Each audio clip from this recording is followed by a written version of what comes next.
printout and then do the announcements. Thank you.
What you're seeing right here at the Nita Constituency Tallying Center, we're waiting for the printing of the certificate, and there will follow thereafter the official announcement of the winner of this year's 2022, the Nyali constituency parliamentary seat, the winner. And what we are seeing, it's pretty obvious that it is the UDA's Mohammed Ali. Mohammed Ali is the second time that he's defending his seat. He is the incumbent member of parliament in this particular constituency that has over 124,000 voters, and there he is in the company of the former Nairobi governor Mike Mbuvi Sonko, and besides Sonko, that is Omar Shalo, who is he was a candidate from Vita constituency, but was defeated by Mohammed Mashele. Mashele is the ODM candidate, and so far what we have received is that there's two announcements that have been made today. One was Kisauni Rashid Juma Benzimba was announced, and he emerged winner and the MP elect for Kisauni constituency after garnering of 34,000 votes, 747. And then now we're here at the Nita Constituency Tallying Center, where any moment from now we're waiting for the IEBC to officially announce the results, and there we will have then speak to the MP elect. Presume that should be Mohammed Ali, after he gets the official certificate from the Independent Electoral and Boundaries Commission. So it has been a tedious process here, counting and tallying of ballot papers from the 5 wards within Nyali constituency, and it has come to an end and a conclusion. Then after here, we're also being informed that the similar process is happening across the 3 other constituencies. From here, we'll be heading to Mvita, where any moment from now also the winner will be given his certificate. The same is also happening in Jomvu, Changamwe and Likoni respectively. So we just any moment from now waiting for the IEBC official to give Mohammed Ali his certificate, and as you can see there, he's seated anxiously waiting as well. It's been a fierce campaign season for Ali, because he's been facing his challenger from the Orange Democratic Movement Party, Said Abdallah, who was trailing him very closely. And remember, Mohammed Ali is the only UDA candidate that has been elected in Mombasa County. All the 5 other constituencies have been won by ODM candidates, and that is also what we've seen according to the Governor Hassan Joho, who tweeted a couple of hours ago thanking the people of Mombasa for electing ODM candidates, indicating that it is still the ODM stronghold. But again, getting one seat shows how popular the deputy president, the kind of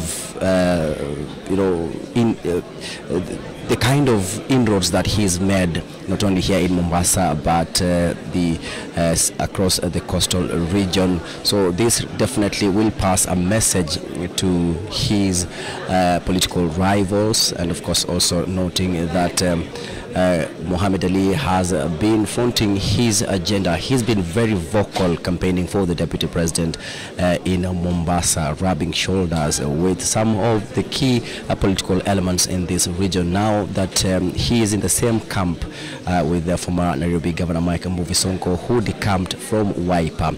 Sonko was in the race for the gubernatorial position, but he was, due to court cases, he could not manage to proceed, and thereafter now joining the Deputy President William Ruto, campaigning for his candidates in the region.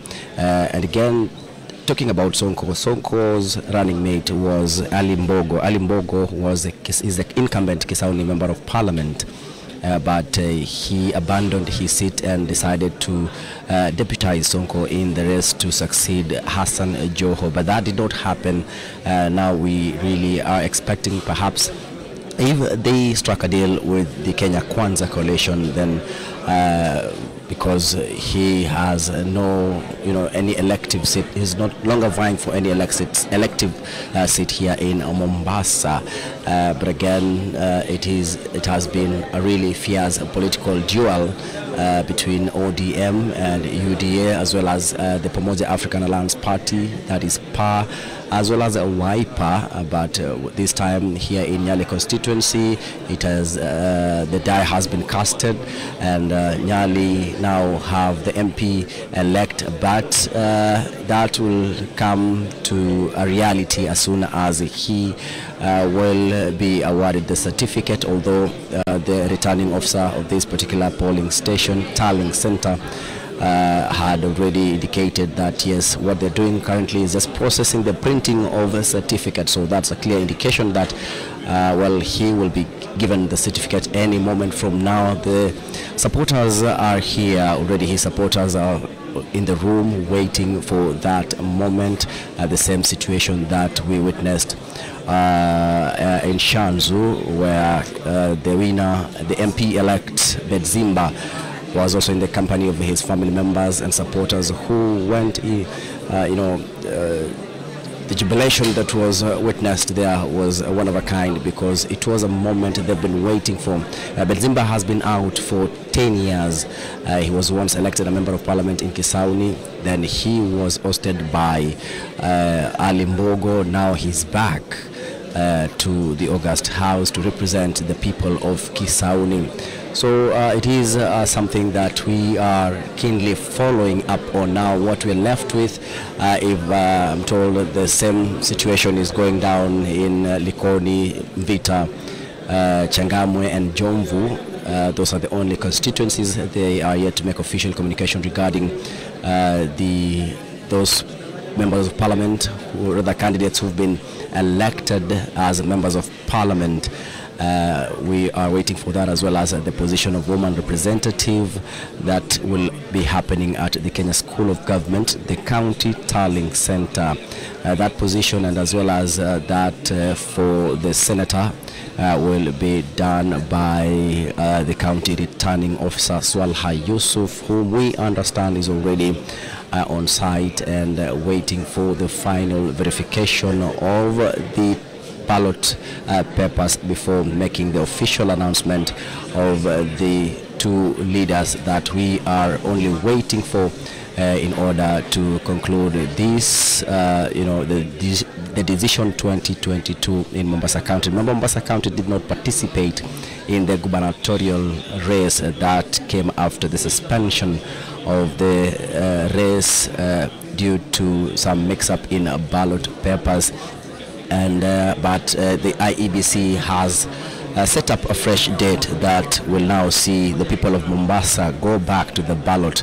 That will be on the 23rd of this month. I believe that's just 2 weeks away. They'll be back again in the ballot to elect their governor, a race that now has also another formidable candidate from the ODM party. The UDA party also has a candidate who is Hassan Omar.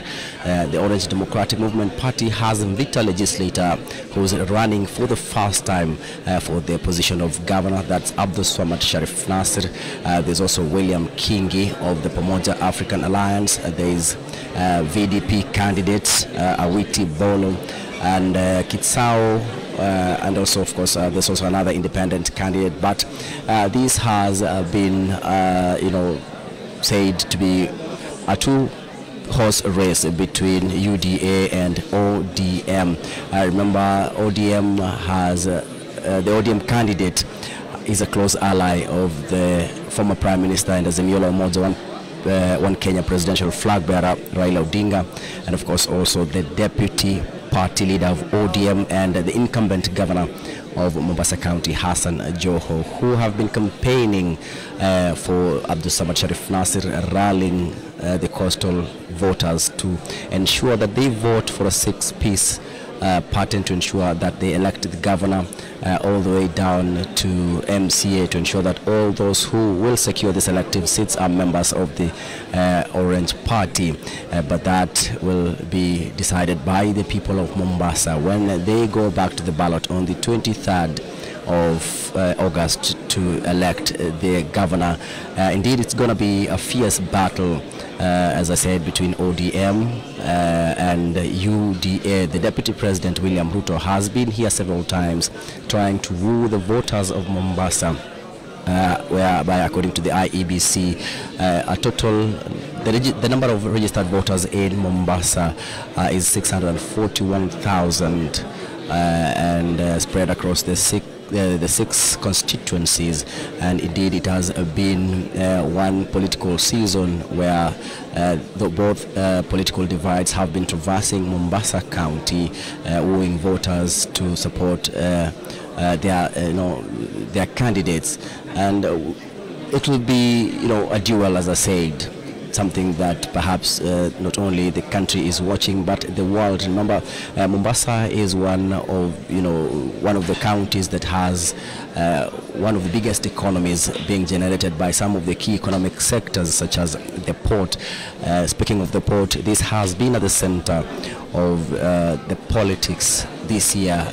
Both sides of the political divides promising residents to ensure that they transform the economy of this region by ensuring the return of port services.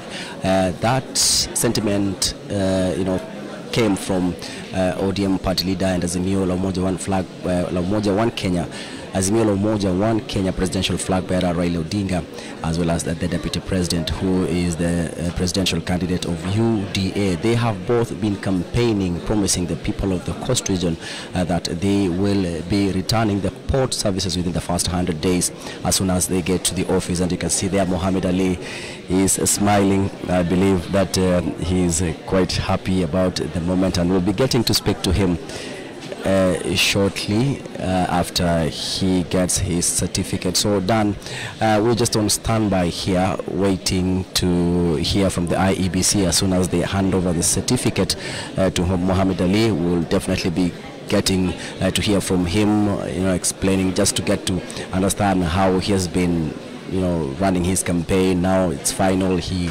has won the seat, and definitely just stay tuned. We'll be bringing you more updates from Nita Constituency Tallying Center in Nyali. Thank you very much, Kevin Mutai, who's giving us just a commentary from Mombasa, from Nyali, which is what you can see on one of the screen, split screen portions there, where we have Mohammed Ali, who is touted as being the man who's going to officially be announced as the MP-elect of the constituency of Nyali. He's an ardent UDA member and supporter, and so his is part of the narrative that not the narrative, but the trend we're seeing in some areas where the UDA wave is is shaking off the ODM one. We also have, you know, live footage from Eldoret, where as you'd expect, tallying is ongoing, and Lois Wango is there monitoring it for us. And at the Bomas of Kenya, we can see some of the agents of the different political leaders there, as they also await the processes and go through the processes of verification, verification and the likes. And so we are monitoring across the board, and even now let's actually cross over to Nandi